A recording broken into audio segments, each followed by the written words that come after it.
This is Women Road Warriors with Shelley Johnson and Kathy Tuccaro. From the corporate office to the cab of a truck, they're here to inspire and empower women in all professions. So gear down, sit back, and enjoy.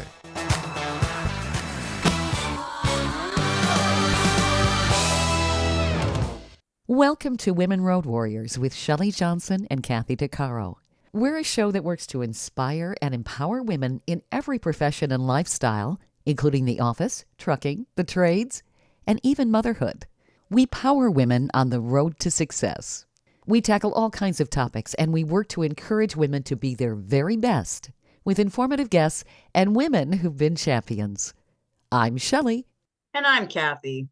No topic is taboo on our rig. We tackle the tough topics along with the not-so-tough topics. And we like to feature experts and celebrities who can assist women in being the very best they can be. Everyone needs a champion and inspiration in their lives, especially women. Jean Peelan is one of these people. She walks the walk. She's also a woman who's had 6 careers. Jean has moved mountains as a mother, civil rights attorney, former chief of staff for U.S. Broadcasting, a model on QVC Shopping Channel, and she was shortlisted as a finalist for the show Survivor. She was also a politician, and she's now an author. She teaches women it's never too late to accomplish their dreams, and she's still crushing it at 82. She inspires women of all ages with her group Old Women Who Write. Her new autobiography, Feisty, was released this year, and we've invited her back on the show to talk about it. Feisty's the story of a woman with attitude, told in short reflections that capture a life of awakening activism. From Jean's exploits as a 5-year-old New Jersey cowboy to hosting Gloria Steinem in Alabama to an awkward drink with a young Clarence Thomas, Jean Peelan shares her civil rights journey and the most vulnerable moments in her life. This book is funny and sad, deep and wide. Feisty shines a light on what's possible when a woman rejects the role she's expected to fulfill and finds her own path. Jean's an amazing lady, and I must say, she sports a superwoman costume very well. That's on the cover of her book with an F for Feisty. Jean's on the show with us today, and we're honored to have her back. Welcome, Jean. Thank you for being with us.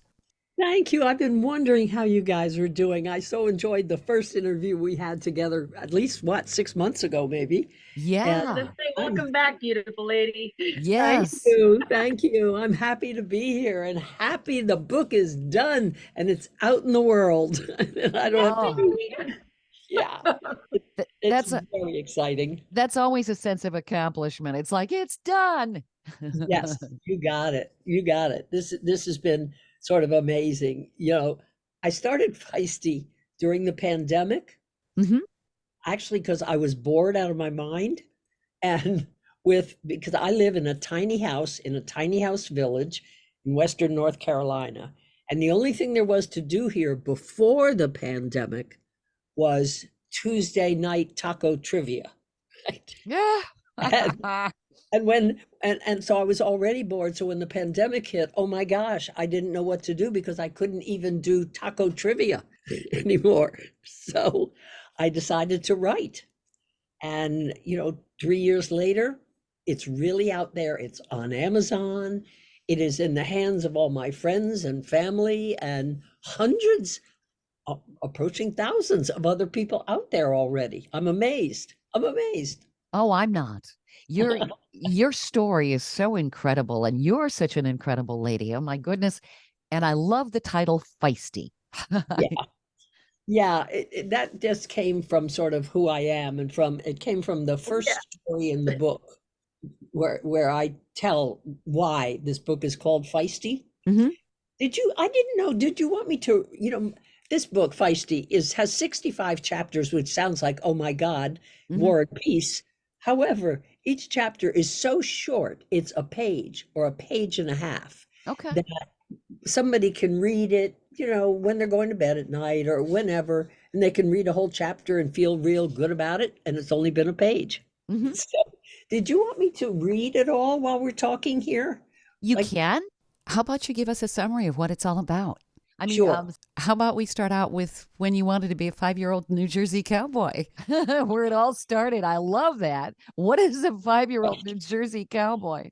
Okay. Well, I will tell you, and I will even read it to you. But Okay. the what I was going to say, the idea of Feisty really, or sort of the underlying thought of the whole book was the world wanted me to nest. I wanted to fly.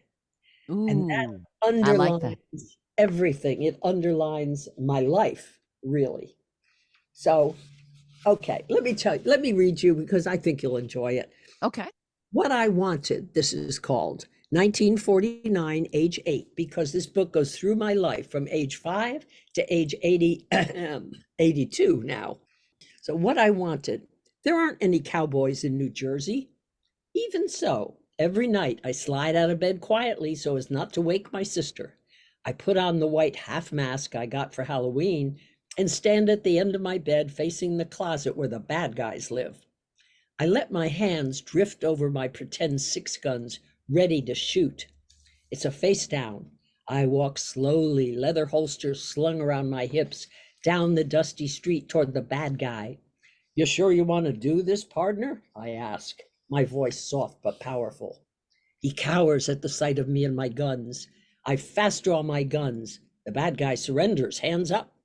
I perform this theater over and over, never tiring of the look of surprise on the bad guys' faces and the feeling of power flowing through me.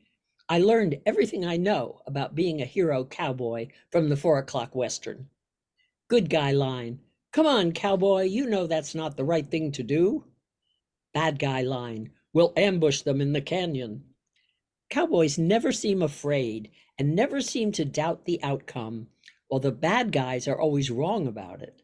The good guys in the movies never draw first. They wait for the bad guy to make the first move, then beat him to the draw. I'm not sure it's a great idea to wait for the bad guy to draw first. I would want the advantage. I think I can draw first and still be a good guy. I could be the first New Jersey cowboy. I love it. Oh my goodness. I That love is great. Yeah. So every chapter in Feisty, Mhm. it goes through my whole life, as I said, from age 5 to age 82. But every chapter is just a moment in time. It's just presented. It's a conversation with my mother or an experience which was not good with the school janitor or having a drink with my then boss, Clarence Thomas, or all the way through my life.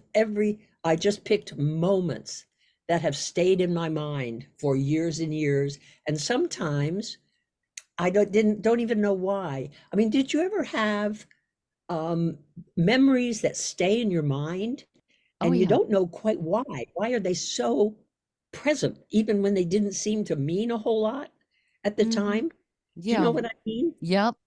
Yep. Yeah. Um, that's what I did with Feisty. I mean, I talk about births, deaths, marriages, divorces, lovers, whatever. But I also started writing down those small memories because my thought was if they've stayed in my brain for all these years, they have to have some meaning. They have to have raised some emotion in me. And I started, that's what I really loved about writing Feisty. I got to look at all those old little memories and write them down and understand why they mattered. That's a rare opportunity. It I want to, really is. It's kind of cathartic, isn't it? To oh to my do gosh, something like that. it's the cheapest therapy in the world. Yep. I'm, Yep. I've recently been going on TikTok and talking to people about write your life, write your life, Yeah. because it is so therapeutic. I had always wondered, I don't know if you all wonder, I think you all are too young to wonder this much about what my life really had been about. What was it? It seemed like to me, it was sort of a series of random events that just popped up. And some I said, okay, and some I said, no, but I never knew really what it was about. And because I didn't know if I had lived a good life or if I a bad life. or what it was. And writing about my life has made such a difference for me. I'm now very comfortable that my life had a meaning, it's had purpose, it had a storyline, a through Mhm. line. Um, I can't tell you the joy that I've had from writing it. And that's even before it got published. So, you Y- know, Your life has been so amazing with all of the different changes you went through, and you, in spite of it all, hung on to who you are. You didn't want to conform. You wanted to be Jean. You didn't want to yes, be this person that everybody said you had to be, that's which absolutely correct. that's so inspirational for so many people because I think we all get stuck into this cubby hole, don't we? Here, you sit Yeah. here and you stay there. Yes. Yes, absolutely. I absolutely think that. Yeah. And lest you and your listeners think that everything in here is serious and that I did become a civil rights lawyer at age 35, was 38 before I got out of law school with two kids. But lest you think that everything was serious and I'm just a driven person for public service, let me read you a little chapter called Don't Fence Me Out. Okay. It was in 1980, and I was 39 years old, and I had moved from Alabama and law school to Washington, D.C., to the big leagues. Okay, don't fence me out. I have one leg over the top of the tall fencing when the searchlight hits me. The DC Metro police car pulls further into the alley and stops. Freeze! There's not a single excuse I can make for where I am and what I'm doing. The bar manager's parting words as he closed the bar tonight, sure, come on over to my place anytime, meant to me, come on over tonight. I didn't know about any security fence, but between me and Johnny Walker Red, I wasn't going to let that stop me. I freeze as ordered, working to keep my balance on top of the fence. Oh God, I can picture the headline in the Washington Post. Federal attorney arrested breaking into local bar manager's house. I am hot for the bar manager. I look at him and see bad boy romance. He's everything I should not want. A high school dropout, Vietnam Marine, a macho man, a bar manager. He's the direct opposite of what the world would have me look for, a successful lawyer or businessman. But I see tall, tough, smart, funny, rule breaker, and very, very sexy. I hear laughter. The cops are laughing. He must be really good at it, one snickers from within the car. I know the voice. It's one of the many cops that hang out at his bar. They know him and they know me. The bar manager's back door opens. He comes out, baseball bat held as weapon. What the hell? He says. Oh, it's just one of your friends come to see ya, yells the cop. The bar manager grabs my hand to help me over. Welcome, he says. That's it. I like it. That's hilarious. That's it. That's it. So yes, I was doing civil rights work during the day. I was working on policies to ensure that women, female athletes got equal opportunity in schools and colleges all over the country. I was working to be sure that limited English proficient children got educated, that children with disabilities got educated, um, on all of those issues. But in my spare time, I was having a good time. That's kind of key, isn't it? We forget Yeah. how to have a good time along with everything that we're doing. Yes. Yes. I think we do. I think we do. And I think we've got to allow ourselves, to say, right now, I'm going to have a really good time. Right now I am. Now, later in my life and later in the book, I talk about Johnny Walker Red got out of hand, and I had to take some serious steps about that. But the thing is with Feisty, a memoir in little pieces, it's all in here. I hide nothing. I don't hide the wonderful times and I don't hide the really hard times. They're all here, page by page.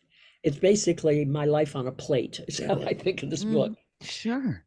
Anybody who's read it knows more about me than my mother ever knew, for sure. Stay tuned for more of Women Road Warriors coming up. Dean Michael, the tax doctor here. I have one question for you. Do you want to stop worrying about the IRS? If the answer is yes, then look no further. I've been around for years. I've helped countless people across the country, and my success rate speaks for itself. So now you know where to find good, honest help with your tax problems. What are you waiting for? If you owe more than $10,000 to the IRS or haven't filed in years, call me now at 888-557-4020 or go to mytaxhelpmd.com for a free consultation and get your life back. Industry movement Trucking Moves America Forward is telling the story of the industry. Our safety champions, the women of trucking, independent contractors, the next generation of truckers, and more. Help us promote the best of our industry. Share your story and what you love about trucking. Share images of a moment you're proud of. And join us on social media. Learn more at truckingmovesamerica.com.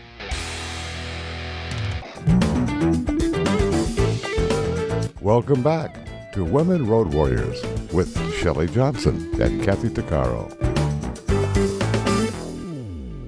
If you're enjoying this informative episode of Women Road Warriors, I wanted to mention Kathy and I explore all kinds of topics that will power you on the road to success. We feature a lot of expert interviews. Plus, we feature celebrities and women who've been trailblazers. Please check out our podcast at womenroadwarriors.com and click on our episodes page. Also, don't forget to follow us on social media. We're on Twitter, Facebook, Instagram, Pinterest, LinkedIn, YouTube, and other sites. And tell others about us. We want to help as many women as possible.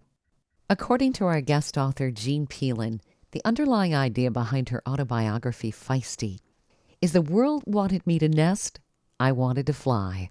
Jean suggests people write their life because it's therapeutic. Her autobiography is an inspiration to everybody, and it teaches women that no matter what they're taught, they can be anyone they want to be. Jean Peelin sure has. She's had 6 careers in her lifetime with adventures many women can only dream of.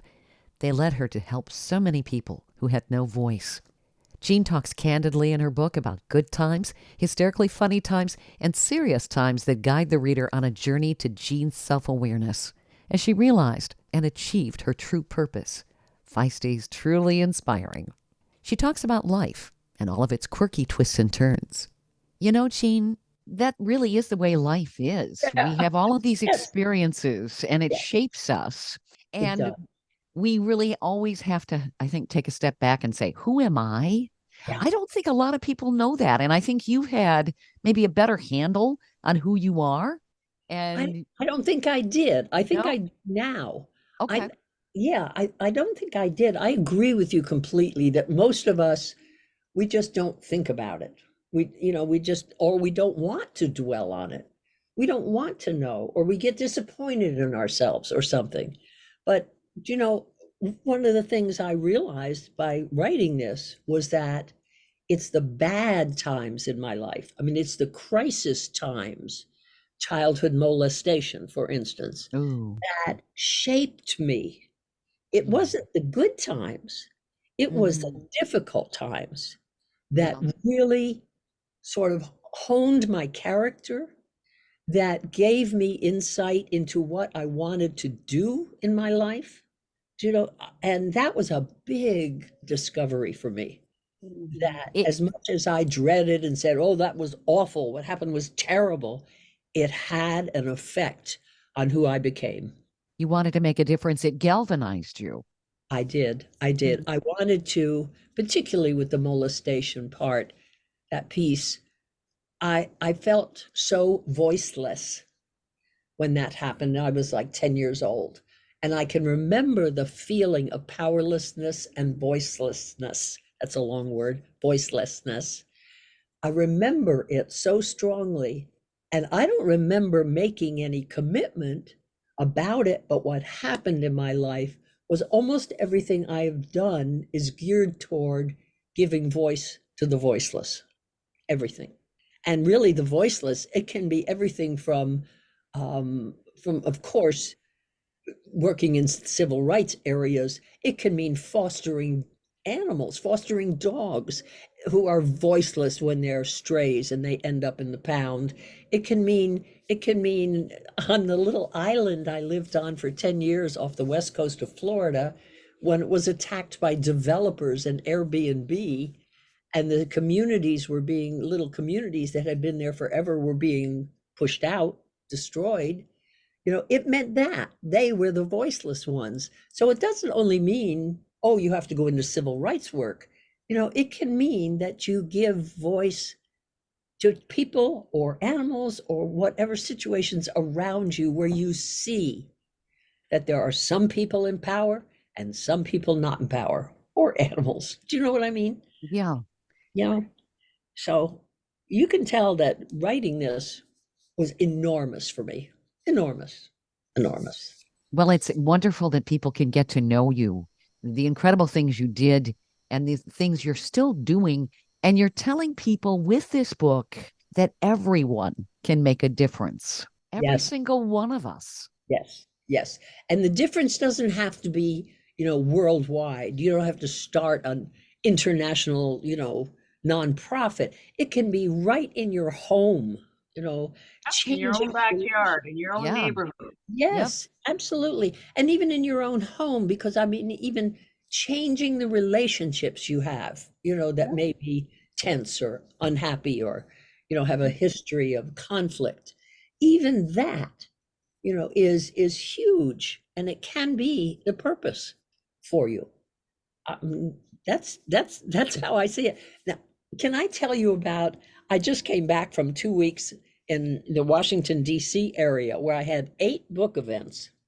Wow. And I know, and a lot of the people who came to the events were people that I worked with 20 years ago, 30 years ago, 35 years ago, and I Mhm. haven't seen since then. So this whole trip was like a trip of love. I mean, a trip of Sure. reunion. Just amazing catching up on their lives as they could catch up on mine by picking up the book. But I had to, find out about their lives. But it has been such a joy, such a joy. You can tell I'm on a high here. Oh, yes, and you should be. Oh my goodness, Jean. I can tell you. Would you like to hear when I moved to my tiny house for about my 5th or 6th retirement? Oh, sure. Um, Yep. My 5th or 6th retirement. I love it. okay, it's chapter 62, so it's near the end of the book. It's called Tiny Living, and 2018, and I was 77 years old. The woman pulls her lumbering old dog to a halt. Hi, you're new here, right? Yes, I say, just moved here a few weeks ago. From Florida? For some reason, everybody moves here either from Vermont or Florida. Florida. I couldn't stand the heat or the tourists anymore. Yep, I saw them bringing in your tiny house about a month ago. It's a nice one. Do you know which builder built your house? There are differences in quality, Are you having the front porch screened? Are you having a back porch built on? I squirm at this degree of neighbor interaction. Old condo in Florida. Only one other person lived in my building year round. Other than saying hello if we crossed paths, I didn't know her. In this North Carolina tiny house village, every day is a dog parade with over 50 folks traipsing around the village and gathering in little groups to chat. The woman's dog strains at the leash, anxious for the dog park. Yes, I like it so far. Do you have questions? Anything I can help you with? I decide to shock her. Yes. Do you know how to get a prescription for marijuana in North Carolina? I am unfamiliar with the rules here about marijuana. Why would you need a prescription? Well, because it's illegal, but I read that THC could stave off Alzheimer's. It is illegal. There are no exemptions for medical marijuana in this state, but there are a couple of folks here in the village that can get it for you. I can ask one to get in touch with you. What? There are drug dealers here? She laughs. Okay, if that's how you see it. Most of us are over 50 with accompanying aches and pains. Some of us just want to get high, like having a drink before dinner. Some of us want to sleep better.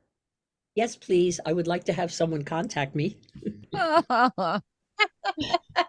So that's where I am now. Oh. So do you still talk to this person, or are they? Oh, sure. Oh, Sure. okay. Are you kidding? I got marijuana from her. Oh, okay. All righty. Yes, yes. It's so funny. But on a serious note, because throughout the book, I'm really talking about women and to women. It is my life as a woman growing up in the 1940s, 50s. However, I'm seeing that it's not all that different now. I spoke to a group of 60 young women 2 weeks ago in the DC area by Zoom. They were in the West Coast, East Coast, and Europe, and they were all young.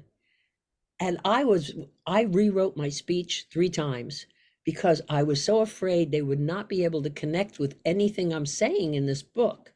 And do you know, they got it in minute one. And their experiences are very similar now in 2023 to what mine were in 1955. Why do you think that is? You'd think there'd be some progress. I think they're not, well, first, I think there has been progress and they're not seeing it. They're young, they didn't really know what it was like before. So Okay. they don't see progress. They just see what they've known their whole lives. If they go to law school, they're sure that at least half the place is going to be women. The year before me in law school, there were only 2 women, so Sure. they know that though. So they don't see it. But also, I personally, and I don't want to I'm not trying to put politics in here, small p politics in here even, but I think that there have been a lot of setbacks for women in the last several years in who we are and what control we have over our lives. So in the last piece of the book at age 82, it's called And Now. And it says, and now I am 82 and looking back. So much joy, so much suffering, lessons lost and learned. In my view, from now old bones, I see the suffering as needless, just a gift from a woman controlling world. So many years of guilt for negligent mothering. Says who? Those who would keep us in the house. My children suffered too, caught in the same paradigm. Now I finally see the construct. It will always be a fight for us, and none will be free until all are. Freedom should not come at such cost. That's a fairly radical statement, but every young woman I spoke to got it, heard it, understood it, and my last message in the book to my granddaughters is fight to fly, granddaughters, fight to fly. I like that. Fight to fly. Yeah. Yep. Yeah. Too. Fight to fly. Stay tuned for more of Women Road Warriors coming up.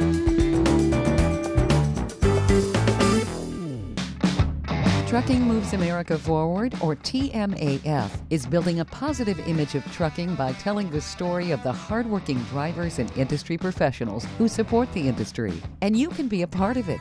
Learn more about TMAF and how you can join and be a part of the industry movement working to build a strong image of trucking by visiting TMAF's website at truckingmovesamerica.com. You can also follow us on Facebook, Twitter, Instagram, and our latest channel, TikTok. Welcome back to Women Road Warriors with Shelley Johnson and Kathy Tuccaro.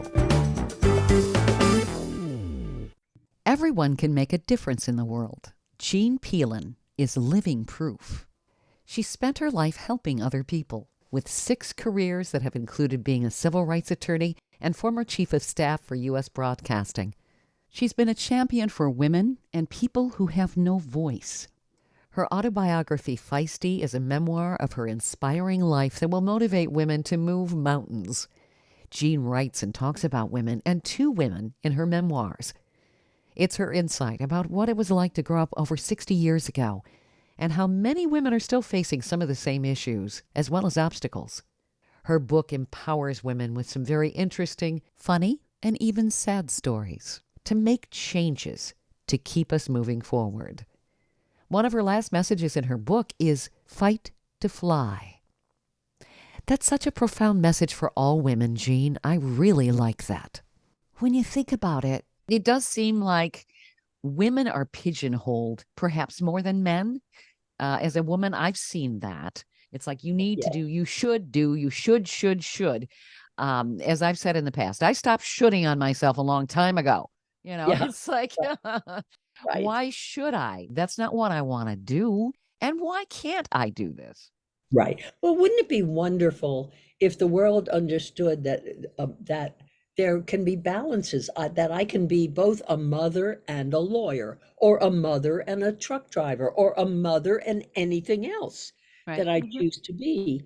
And what happened is back after, oh, I hate to take you back to World War II, but when World War II was happening and all the men were fighting and all the women had to fill all the jobs. So they were out in the factories.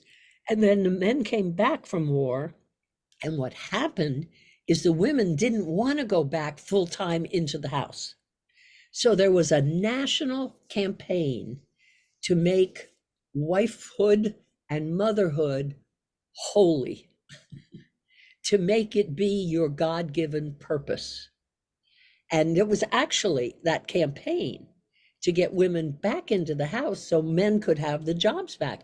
I understand the reason, makes sense. People have to have jobs. But that is what happened. And so it wasn't until the 1960s when women started saying, but wait a minute, why can't I be in the house and out of the house? Or why can't I be just out of the house? Or why can't I choose what I want to do? What if I don't feel like I'm born to be solely mother? And those questions started getting asked. And you know what happened then?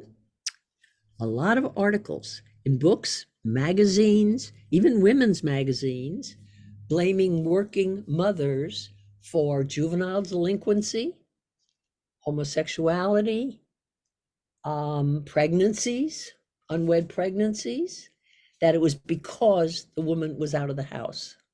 Only in the 70s did we start reaching some kind of balance, And I love that we have some balance. And I want us to be able to maintain it, that we can do both, or we can choose one or the other without any stigma on us, without anybody saying, oh, you're a bad mother, or, you're not a real woman, or anything like that. Sure. Wouldn't that be lovely? Wouldn't that It be would, lovely? it really would be. Because Yeah, when you think about it, I think the questions are still asked. Do you have children? that's right. It's That's right. automatically asked of a woman. Yep. Yeah. Yep. That's right. That's Hmm. absolutely right. Yeah, because there was that time once we stepped back out into the workplace when we also felt like we had to do it all. We had to be the super mother and we Yeah. had to be the super so worker. And that didn't work out so well. I mean, really. Yeah. It, we got exhausted and overtired and we were doing all the work. I sound more negative than I am. I'm not negative. I'm not a negative person. Not negative at No, all, believe me.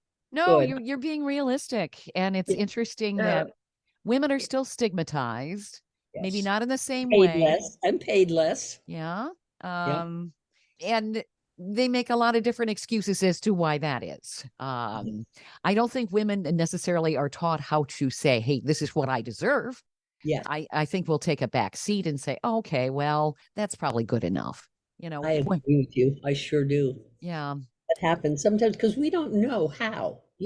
We haven't been in the marketplace long enough to have learned the lessons that men learned by being there, like how to confidently negotiate a paycheck, a Mm-hmm. salary. Yep. We just haven't been there long enough to get really good at it. Yep. So I don't know. It's an interesting world we're living in. It is. And I've seen progress. I think that men are taking a more active role in many cases as parents Yes. to assist their wives. And I think Yeah. that's good because the children really need to know both parents Yeah, too. I agree with you. I agree with you.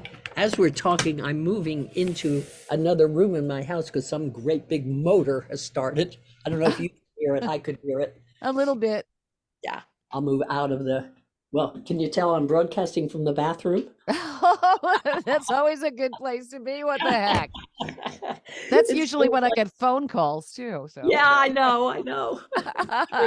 It's true. Well, you've got just so many wonderful perspectives and so much wisdom, and your experiences, your life experiences have been just super interesting. Like hosting Gloria Steinem in Alabama. I mean, yes. Gloria, she's been a mentor. I mean, in the 1970s, she was huge. Yes, she is she's certainly one of my heroes.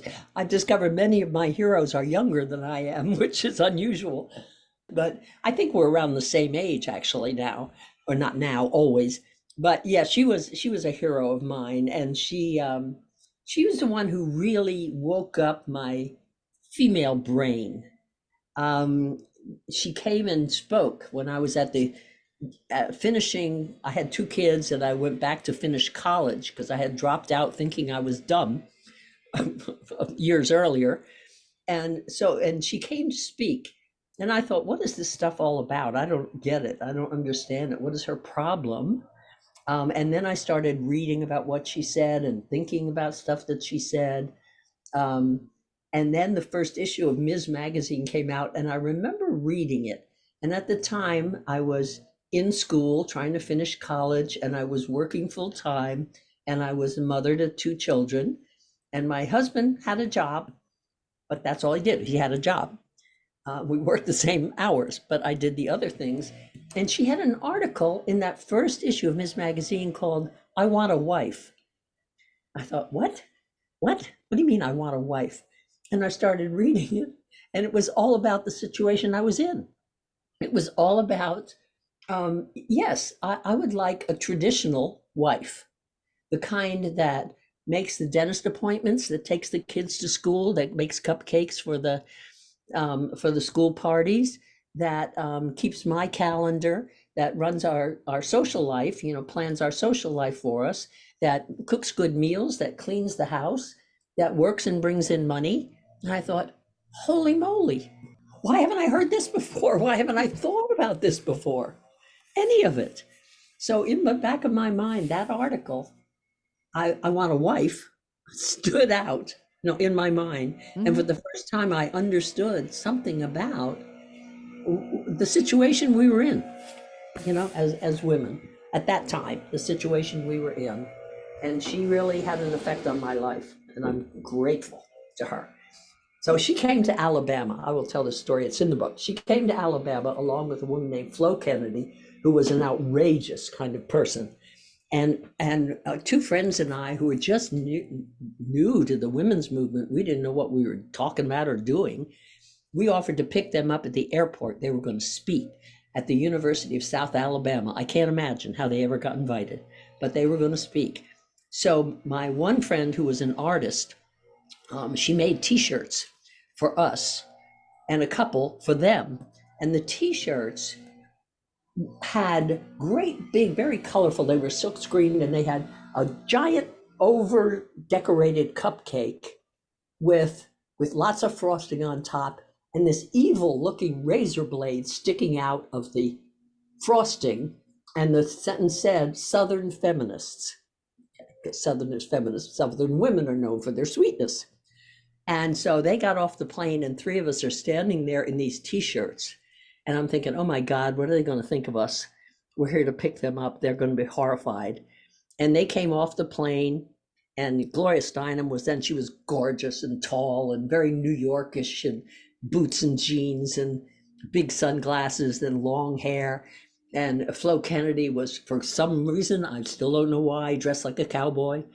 And off they came from the plane, and they saw us and started laughing.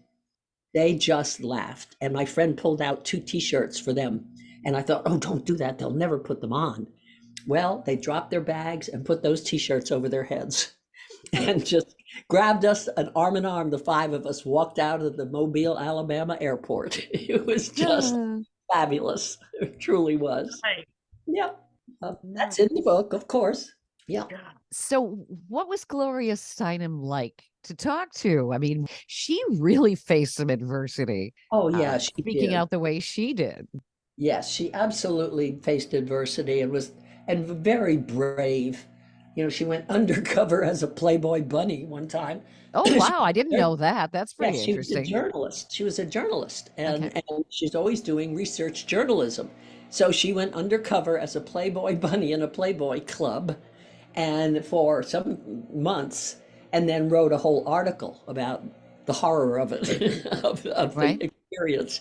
And she, in person, was and still is just gracious, a very gracious, lovely, warm, unassuming. I mean, you didn't get any hints of, fame or that anything had gone to her head.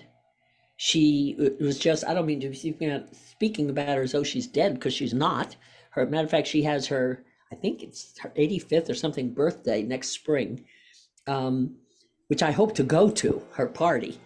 But she was just lovely. I don't have another word for it.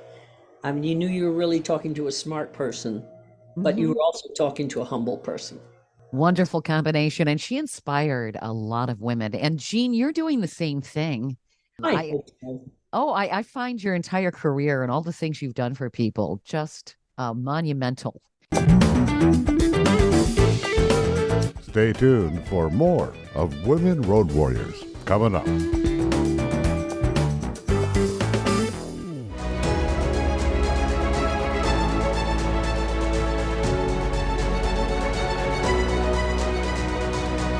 Kathy DeCaro is nothing short of amazing. She not only drives the world's biggest truck as a heavy equipment operator in northern Alberta, Canada, she's an international motivational speaker and the author of Dream Big, an autobiography about overcoming a lifetime of trauma and abuse that led to dreams of success. Kathy inspires people the world over to change their lives and improve their self-worth. Her book will change your life. She's passionate about personal growth and believes anyone can change their circumstances and overcome their obstacles if they believe in themselves. Her life will amaze you and seriously inspire you. Be sure to order a copy of her book, Dream Big, on Amazon.com.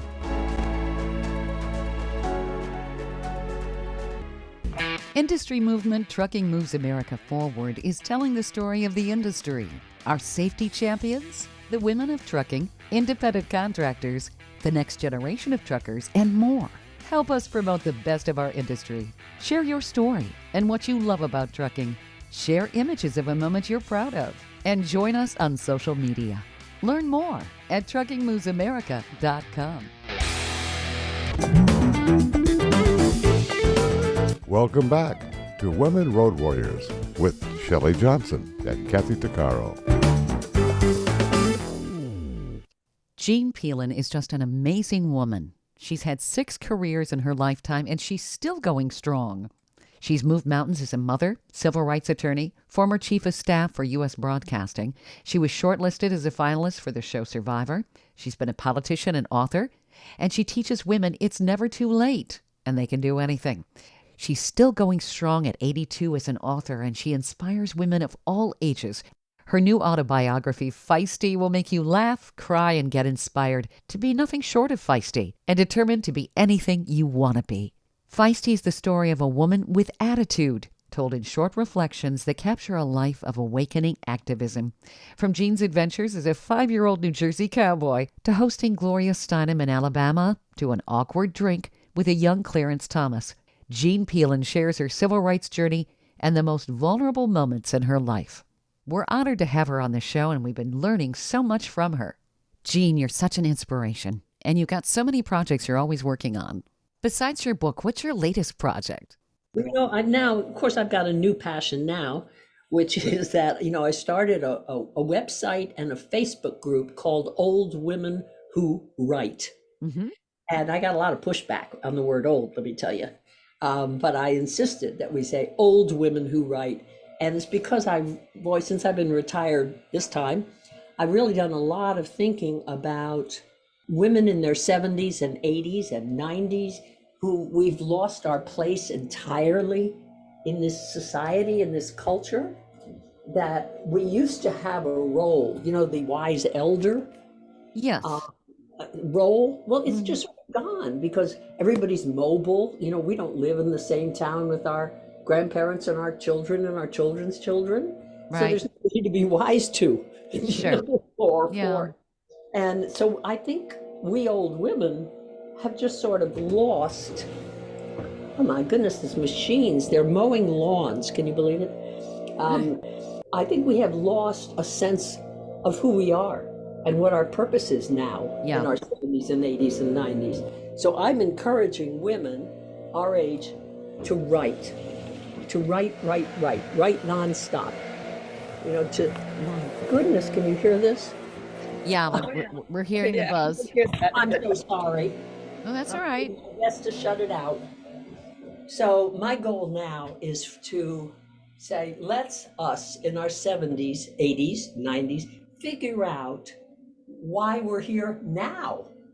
If we have 20, 30 more years to be on the earth, we better have a reason to get up in the morning. And so that's my goal now. And I'm having great fun. And I'm having great fun with TikTok. I had to invite my youngest granddaughter here for a week to teach me social media. Oh, okay. Which she did. She taught me how to do TikTok, how to do Instagram. So I'm having a wonderful time with those now. It's terrific. Yep. No, you're inspiring people, and you're right. Society, I think, for both men and women as they get older, they've kind of lost their role. And I think some of this is disrespect and the disconnect we've had in society. Even though we are digitally connected, it seems like we're not connected. Yes. And we've lost sight of the value of the people, the Well, humanity. I agree with you so much. Yes. Yeah. Yes, that's right. And I think that in this society where people get to retire at age 60 or 65, many people do get to retire, then their life has no purpose. And I just personally don't think that playing golf, canasta, going out for lunch, taco trivia is enough. I Right. just don't think it's enough to fulfill our lives, to have us know why we're still here. So yeah, of course, I'm on a new crusade.